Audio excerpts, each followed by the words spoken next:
ចិនមកហ្វាន់អ៊ីបកប្រែយ៉ាងម៉េចចមកអ៊ីសឺមានន័យយ៉ាងម៉េចថាសចិនមកគាត់និយាយថាម៉េច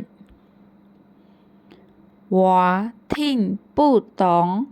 ខ្ញុំស្ដាប់មិនយល់ទេឈិងនីចៃ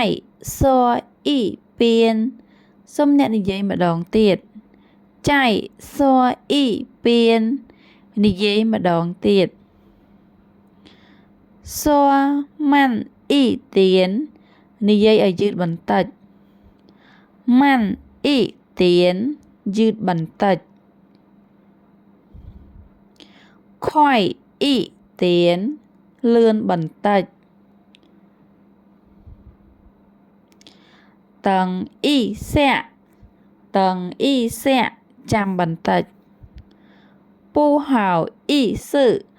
ពូហៅអ៊ីស៊ឺសូមអធ្យាស្រ័យ